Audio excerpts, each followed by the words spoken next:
Olá a todos. Essa é uma apresentação do Clube do Livro e o tema de hoje será a atresia da tricúspide. Eu sou Érica Teirão Gonçalves, R2 em Cardiologia Pediátrica da CardioPed Brasil, e essa é uma apresentação como parte do programa de residência em Cardiologia Pediátrica da CardioPed Brasil, Centro do Coração da Criança. A definição, então, da atresia da tricúspide, ela é uma obstrução completa da válvula atrioventricular associada ao ventrículo morfologicamente direito. Então, é importante a gente salientar e observar que na cardiologia existe uma premissa de que a válvula ela acompanha o ventrículo.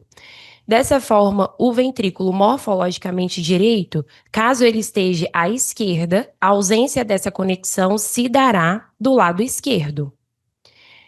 Na maior parte das vezes, o ventrículo direito ele é rudimentar, hipoplásico e frequentemente composto apenas por uma porção infundibular, configurando, portanto, uma conexão atrioventricular univentricular. Fazem parte invariavelmente dessa condição, obrigatoriamente, temos que ter uma CIA, e em algumas outras vezes, na verdade, 95% dos casos, nós temos também uma CIV, e essa CIV ela vai fazer parte da definição da subclassificação entre A, B e C. É importante a gente saber, então, o tamanho dessa CIV. Ela é mais comum na atresia da tricúspide, a muscular. E os desalinhamentos do septo interventricular ocorrem com uma menor frequência, mas podem contribuir para uma obstrução subarterial. O fluxo sanguíneo pulmonar ele pode ser restrito em até 75% dos casos pela presença de uma CIV pequena, restritiva, estenose ou uma hipoplasia da válvula pulmonar ou uma hipoplasia grave do trato da via de saída do ventrículo direito. A atresia pulmonar, a atresia da tricúspide, é a terceira causa mais comum de uma cardiopatia congênita cianótica, sendo a tetralogia de Fallot e a transposição dos grandes vasos as mais comuns. A sua incidência varia de 0,3% a 5,3% entre todas as cardiopatias congênitas, com pouca diferença entre os sexos. Vale salientar que quando a atresia da tricúspide está associada a vasos em má posição, ela tem uma predominância masculina. Se não houver nenhuma intervenção, ela tem uma mortalidade de 90% até o final do primeiro ano de vida.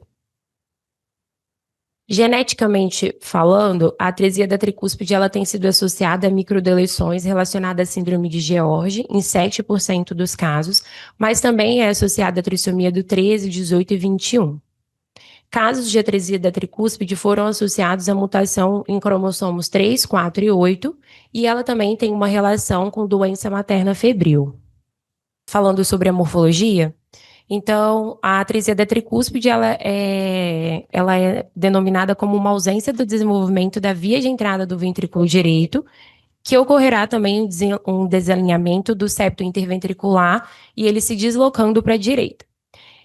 A atresia da tricúspide ela é representada por uma depressão muscular ou fibrosa no assoalho do átrio direito, do átrio direito, e onde ele é hipertrofiado e dilatado em 80% dos casos. Outras morfologias da válvula tricúspide incluem uma atresia membranosa, que representa 10% dos casos, no qual a porção atrioventricular do septo membranoso forma o assoalho do átrio direito. Uma atresia valvar, 5% dos casos, no qual pequenas cúspides são valvares, elas são fundidas. Também temos o subtipo Ebstein, no qual tem o deslocamento para baixo e fusão dos folhetos da válvula tricúspide na parede do ventrículo direito. Também temos o subtipo defeito do septo atrioventricular, que representa 2% dos casos.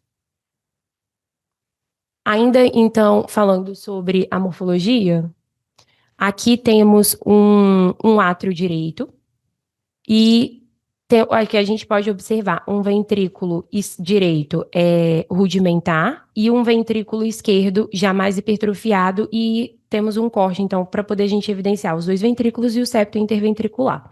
Aqui nós temos um corte onde a gente tira a parte de cima do átrio direito e aqui a gente observa a válvula tricúspide atrésica. Ainda sobre a morfologia, em geral, o átrio esquerdo ele é dilatado e o anel da válvula mitral é maior e é de maior diâmetro. A válvula mitral, então a válvula atrioventricular à esquerda. O ventrículo esquerdo ele é dilatado e hipertrofiado, e por constituir uma via comum, ele é uma via comum obrigatória para a circulação venosa sistêmica e pulmonar. Então, as características da atresia da tricúspide é uma ausência de comunicação entre o átrio direito e o ventrículo direito, quando esse ventrículo morfologicamente direito está à direita. É obrigatório uma CIA. Também, como característica, então, como consequência, a gente vai ter uma válvula atrioventricular esquerda aumentada e teremos uma ausência de via de entrada no ventrículo direito.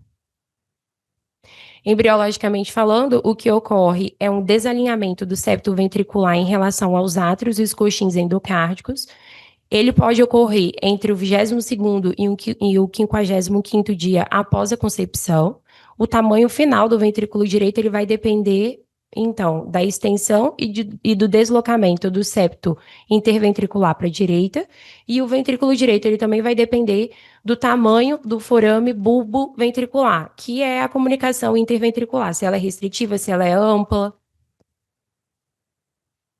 A atresia da tricúspide ela está associada, além da CIV, da CIA e das obstruções na via de saída do ventrículo direito, outras anormalidades podem estar associadas, como uma discordância arterial ventricular, incluindo uma transposição de grandes artérias ou uma dupla via de saída do ventrículo direito, representando 28% dessas associações, uma hipoplasia ou distorção grave da artéria pulmonar, que representa 17%, uma estenose aórtica ou subaórtica, uma frequência de 11%, uma coarctação, uma interrupção da aorta, representando 8%, sendo a coarctação frequentemente associada à transposição de grandes vasos e também pode ter associado uma anomalia coronária, representando 3% dos casos.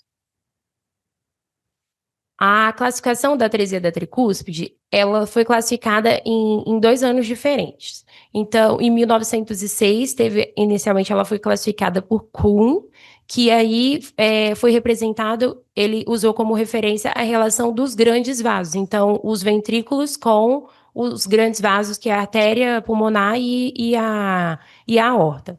E depois, em 1949, veio outra classificação por Edwards e Burchell, que, além da concordância com esses grandes vasos, ele também considerou os aspectos da válvula pulmonar. Então, se tinha uma estenose ou uma atresia da válvula pulmonar. E aí, então, vão ser os subtipos A, B ou C. Então, em 1906, Kuhn classificou entre tipo 1, 2 e 3, e depois, em 1949, Edwards, ele classificou em A, B e C, e aí de acordo com a válvula pulmonar. Aqui eu trouxe a classificação do tipo 1, que então ela é a atresia da tricúspide do tipo 1.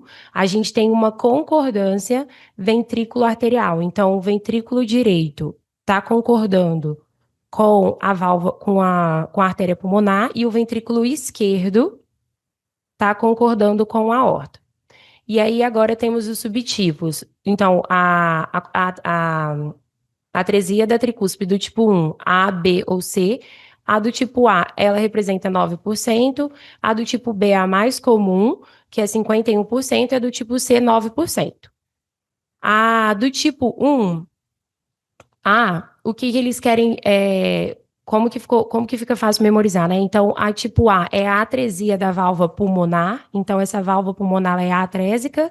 A tipo C, a gente tem a válvula pulmonar, ela pode estar só estenótica ou ela pode estar normal, mas tem a ver com uma CIV ampla. Então, da tipo 1A, a gente tem um ventrículo direito conectado com uma válvula pulmonar atrésica, então esse ventrículo direito ele vai ser rudimentar. E essa CIV, ela também é restritiva, ela é muito pequena. Já no tipo B, tipo 1B, essa válvula pulmonar, ela pode estar só estenótica, e a CIV, ela é um intermédio entre uma CIV ampla e uma CIV restritiva.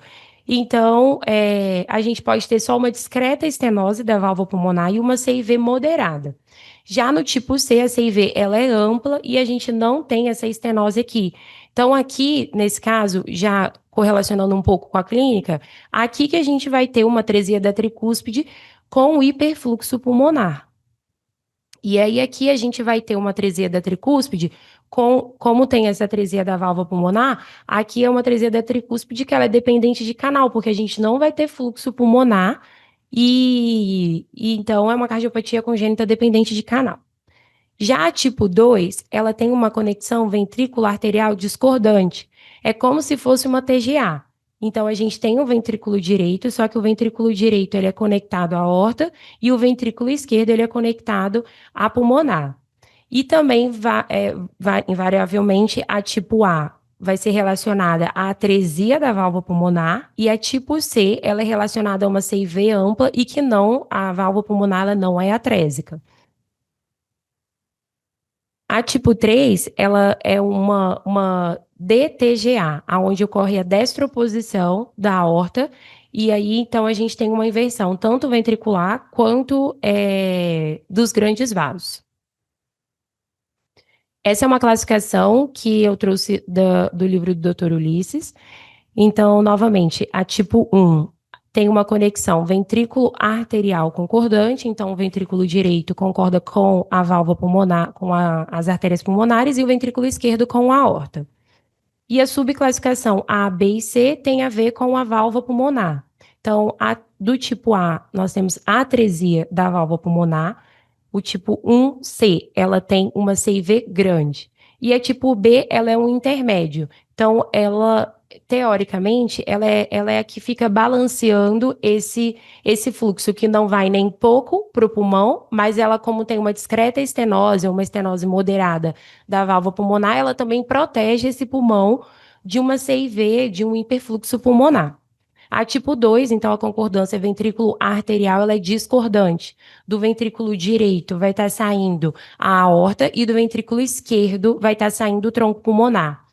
A CIV, ela é presente no tipo A, B e C, só que do tipo A a gente tem uma atresia da válvula pulmonar, do tipo C a gente tem uma CIV ampla e não tem uma estenose da válvula pulmonar. E como eu disse anteriormente, a tipo 3 a gente tem uma conexão ventrículo arterial discordante, onde a gente tem uma destroposição dos grandes vasos. Novamente, então, aqui eu trouxe com um outro tipo de ilustração, o átrio, então aqui é a classificação do tipo 1, onde a gente tem concordância ventrículo arterial. Então, o átrio direito comunicando com o ventrículo direito comunicando concordante com o tronco pulmonar. Como ela é do tipo 1A, então a gente tem a atresia da válvula pulmonar total, então esse ventrículo direito ele é rudimentar, o septo interventricular é mais desviado para a direita, e o que a gente tem de predominância aqui é o ventrículo esquerdo. Pulando do tipo 1A, C, do tipo 1C, o átrio direito comunica com o ventrículo direito com o tronco pulmonar, o átrio esquerdo com o ventrículo esquerdo e o ventrículo esquerdo com a aorta. Do tipo 1C, a CIV ela é ampla e a gente não tem estenose da válvula pulmonar. Então, aqui a gente vai ter um hiperfluxo do tipo 1C. Já a do tipo 1B, ela é um intermédio. A CIV não é tão grande, a CIV também não é restrita. E a comunicação do ventrículo direito com o tronco pulmonar ocorre por uma estenose, pode ser discreta, moderada da válvula pulmonar. Então, essa válvula pulmonar, nesse caso, ela protege um pouco o hiperfluxo pulmonar. Então, nesse caso, se fosse para escolher ter uma atresia da tricúspide, seria melhor a gente ter uma atresia da tricúspide do tipo 1B. A do tipo 2, então, a gente tem uma discordância ventrículo-arterial. Então, o ventrículo direito ele vai estar concordando ele vai estar discordante, vai estar conectando com a aorta, e o ventrículo esquerdo vai estar conectando com o tronco pulmonar. Do tipo A, B e C significa que o A tem uma atresia da pulmonar e a do tipo C não tem atresia pulmonar e tem uma CIV ampla. As manifestações clínicas, elas ocorrem já logo após o nascimento, ou dependendo se a gente é do tipo B, então a gente pode ser protegido por um tempo, então pode não ser logo após o nascimento, mas invariavelmente ela vai se apresentar no primeiro ano de vida. Metade dessas apresentações clínicas, elas vão acontecer nesse primeiro ano de vida e vão cursar com cianose ou sopro. Lembrando que a do tipo 1A, ela vai ser cianótica já e já logo imediatamente, logo que o canal fechar, a criança vai ficar cianótica, porque o fluxo pulmonar, ele vai estar dependente do canal. E a do tipo C, aí sim, pode ter um pouco de cianose, mas ela não é tão marcante. Na verdade, o que é marcante do tipo 1C vai ser o sintoma de baixo débito. Essa manifestação ela vai depender da magnitude do fluxo sanguíneo pulmonar, que vai determinar o tempo e o modo de apresentação. Então, aqui está uma tabela, um esquema mostrando como é que vai ser essa manifestação. Aqui é a atresia tricúspide do tipo 1, A, B e C. Então, do tipo A, a gente tem uma atresia da pulmonar, então vai ter um hipofluxo pulmonar, e assim que esse canal fechar, a gente vai ter já os sinais da cianose. Ela é dependente de canal, os sintomas vão ser precoces, e a intervenção também tem que ser precoce, ainda no período neonatal. Do tipo C, a gente não tem estenose da válvula pulmonar, a gente tem uma CIV ampla. Então, agora, a gente vai ter, como é uma CIV ampla, todo o fluxo que vai do átrio direito para o átrio esquerdo, do ventrículo esquerdo, vai pela CIV. E aí, como ainda a resistência vascular da aorta é maior, a gente vai ter um hiperfluxo pulmonar. E essa válvula pulmonar, ela não vai proteger, porque ela não tem nenhum grau de estenose. Então, aqui a gente vai ter o sintoma, a princípio e logo de cara, de um hiperfluxo pulmonar e uma discreta cianose. Então, aqui, o sintoma do recém-nascido vai ser de baixo débito, de insuficiência cardíaca. Já a tipo B, ela é um balanceado por um tempo, porque com a evolução do tempo, essa CIV ela pode começar a ficar restritiva, então isso tudo vai depender também de como que vai evoluir essa CIV da criança. Então, ela é um equilíbrio, e aí sim, nesse caso, ela não precisa de intervenção imediata, e dá até para postergar, para poder intervir com 3, 4 meses de vida, e eu vou explicar os procedimentos cirúrgicos que a gente pode fazer depois. A, do exame físico, então, em relação ao sopro, às bulhas cardíacas, a segunda bulha, ela é única naqueles pacientes que têm atresia da pulmonar, ou estenose da pulmonar grave, ou com uma conexão ventricular arterial discordante, podendo desdobrar-se normalmente com a respiração nos pacientes com estenose da válvula pulmonar leve. A intensidade da segunda bulha é normal se os vasos forem normorrelacionados e a pressão no tronco pulmonar for normal. Se houver transposição dos grandes vasos ou hipertensão arterial pulmonar, a segunda bulha ela vai ser hiperfonética. Então, os sopros cardíacos, eles estão presentes em 80% dos pacientes com atresia da tricúspide. Vai ser um sopro holossistólico, crescendo e decrescendo na borda external esquerda baixa, e aí vai ser sugestivo de uma CIV. Pacientes com colaterais, persistência do canal arterial ou portadores também do Blalock, eles vão ter um sopro holossistólico e diastólico, vai ser um sopro contínuo. O sopro diastólico numa área mitral pode ocasionalmente ser auscultado nos casos de hiperfluxo pulmonar. Nos portadores de Glenn, eles não vai ser auscultado o sopro. Em relação à evolução desses pacientes com atresia da tricúspide, vai depender da magnitude do fluxo sanguíneo pulmonar e das anomalias associadas. Então, aqueles pacientes submetidos a um tipo de que não forem submetidos a nenhum tipo de intervenção, eles podem morrer precocemente, principalmente aqueles que têm atresia da tricúspide do tipo 1B, do tipo 1A, porque tem atresia da válvula pulmonar, então é uma cardiopatia dependente do canal. Assim que o canal fechar, a criança vai virar óbito. E nesse caso, o óbito ocorre principalmente antes dos 3 primeiros meses de vida. O exemplo nessa primeira situação é que, nesse paciente, a atresia da pulmonar ocorre logo após o fechamento o óbito vai ocorrer logo após o fechamento do canal arterial. Os pacientes que cursam com hiperfluxo pulmonar, geralmente eles têm uma atresia da tricúspide com uma conexão ventricular arterial discordante sem estenose da válvula pulmonar. E aproximadamente 1/3 dos pacientes sobrevive após o primeiro ano de vida e apenas 10% sobrevivem após os 10 anos de vida.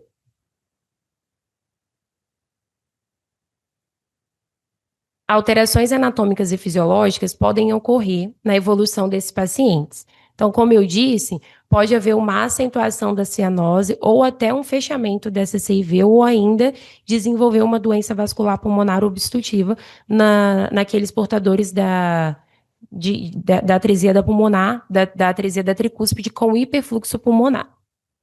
Ainda nesses pacientes, quando a CIV tende a se fechar, observa-se uma piora do hiperfluxo pulmonar e o hiperfluxo sistêmico por obstrução subaórtica, o que provoca óbito antes do primeiro ano de vida. A função ventricular esquerda pode deteriorar-se com o tempo em razão da sobrecarga de volume, independentemente da realização ou não desse desvio. A endocardite infecciosa é uma complicação relativamente frequente, ocorrendo em 17 a 25% dos pacientes, e o abscesso cerebral ocorre em 1,3 a 5% dos pacientes. Em relação ao eletrocardiograma, logo que a criança nascer, o normal, então, é o padrão ainda do ventrículo direito nas crianças que são normais. Já nas crianças que nascem com atresia da tricúspide, geralmente a gente tem um desvio do eixo QRS para a esquerda e para cima. Além disso, também a gente pode ter sinais de sobrecarga já de ventrículo esquerdo, o que é discordante com o recém-nascido normal que nasce com uma sobrecarga do ventrículo direito. Também pode ter em 90% dos casos uma sobrecarga de átrio direito. Além disso, já pode ter taquicardias supraventriculares, fibrilação atrial, identificadas no eletro, e alteração do segmento ST da onda T, e também 15% dos casos um bloqueio atrioventricular do primeiro grau. Então, aqui está um eletro. A gente observa um desvio do eixo para a esquerda e aqui também um padrão de um BDAS. Aqui a gente observa uma onda S profunda em V1 e uma R ampla em V6, caracterizando uma sobrecarga de ventrículo esquerdo. Ainda sobre os exames complementares, a radiografia de tórax, para a gente, ela não auxilia muito, porque ela não é muito específica e ela também vai variar de acordo com a classificação. Geralmente, então,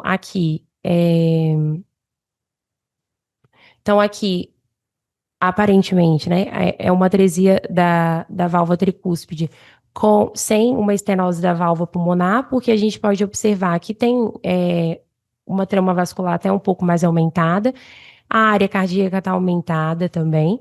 Já do lado esquerdo, a gente vê um coração com hipofluxo pulmonar. Então, aqui provavelmente tem uma atresia da válvula pulmonar. Então, o carro-chefe, o que vai ajudar a gente, principalmente, a dar esse diagnóstico, e o que é importante a gente salientar é que o eco fetal, ele é importante para a gente fazer esse diagnóstico antes da criança nascer. Até porque, se for uma atresia tricúspide do tipo 1B, ela é dependente de canal, então essa criança ela tem que nascer no serviço de referência. No eco fetal, a janela de 4 câmaras vai demonstrar uma ausência da válvula tricúspide e os tamanhos discordantes das cavidades ventriculares. O ventrículo direito vai ser pequeno, embora a porção na via de saída pode atingir um tamanho quase normal se houver uma grande CIV. É importante, durante a avaliação fetal, entender completamente essa orientação das grandes artérias, que podem ser normais ou estar em transposição, e a presença da CIV.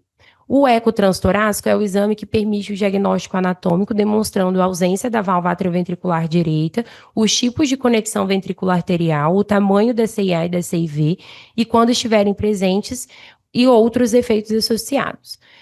Avalia as cavidades ventriculares, o grau de hipoplasia do ventrículo direito e a função do ventrículo esquerdo. O Doppler mostra, com cores, a restrição dessas comunicações intercavitárias e a disfunção valvar. Então, o que o eco ajuda para o clínico e para o cirurgião? O que ele vai ter que ajudar? A dar esse diagnóstico. É importante, logo após o nascimento, ele nos informar o tamanho e o fluxo da CIA e da CIV, a relação dos vasos, o fluxo pulmonar sistêmico e se tem lesão ou não associada. Então, aqui a gente tem uma imagem 4 câmaras do eco.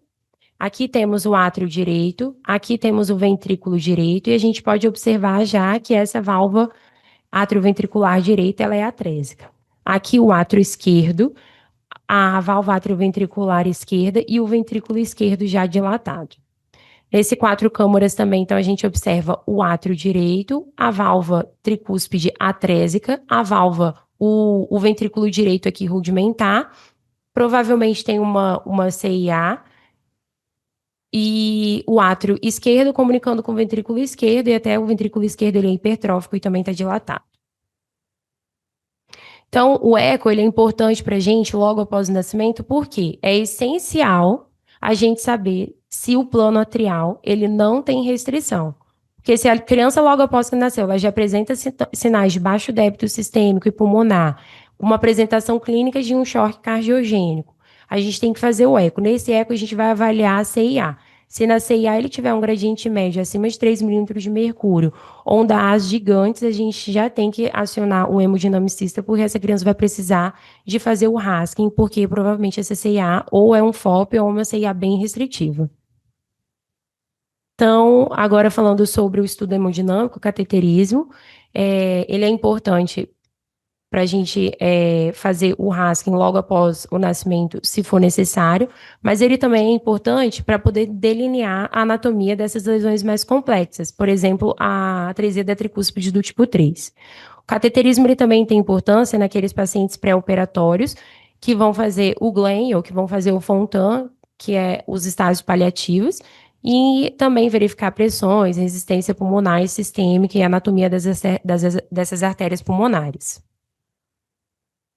Aqui a gente tem uma imagem do cateterismo, mostrando principalmente uma comunicação entre o ventrículo direito e o ventrículo esquerdo, e aqui mostrando também essa estenose da válvula, a atresia da válvula pulmonar, que é importante para a gente observar nessa comunicação do ventrículo direito com o tronco pulmonar. Em relação ao manejo. Então, a gente vai dividir esses pacientes nos neonatos que têm hipofluxo pulmonar, então tem uma atresia da válvula pulmonar, ou naqueles pacientes, no próximo slide, que tem hiperfluxo pulmonar. Então, nesses pacientes com hipofluxo pulmonar, é importante logo a gente estabelecer um acesso venoso confiável, iniciar a prostaglandina E1 de 0,01 a 0,1 micrograma quilo minuto, manter, que é o importante da prostaglandina, então, é manter esse canal aberto até a gente decidir qual que vai ser o próximo passo para esse canal, que vai ser ou fazer um Blalock ou colocar um stent no canal. A saturação-alvo nesses pacientes vai ser entre 75% e 85%, e podemos abrir mão de um suporte ventilatório respiratório, caso seja necessário. Então, só 1 ou 2 suplementar, ou em alguns casos, se a saturação estiver mantendo abaixo de 70%, o paciente ainda com desconforto respiratório moderado é importante, a gente pode, então, entubar a criança e colocar ela em ventilação mecânica. Nesses pacientes com sinais de choque, a gente pode também iniciar agentes inotrópicos e corrigir a acidose ou distúrbios metabólicos hidroeletrolíticos. Diante disso, esse paciente vai evoluir para uma paliação ventricular única em estágios, onde o primeiro procedimento terá como objetivo fazer o Blalock ou colocar um stent no canal arterial. Agora, o manejo dos pacientes que não têm restrição para o fluxo pulmonar. Então, são aqueles pacientes que vão ter hiperfluxo pulmonar. Também, logo após o nascimento, nós vamos estabelecer um acesso venoso confiável. Podemos abrir mão também de vasodilatadores sistêmicos. A saturação-alvo nesses pacientes vai ser entre 75% a 85%. Dentro da UTI, então, nós vamos corrigir distúrbios metabólicos, hidroeletrolíticos e anemia. Podemos também, caso seja necessário, iniciar drogas vasoativas e diuréticos só se for necessário. E a intubação nesses pacientes, ela facilita o ajuste do QPQS, mas somente se os sintomas de baixo débito sistêmico forem persistentes. Nesses pacientes com hiperfluxo pulmonar, se a gente não fizer uma bandagem, não proteger esse pulmão, invariavelmente ele vai evoluir para hipertensão arterial pulmonar. Então, agora a parte do tratamento cirúrgico.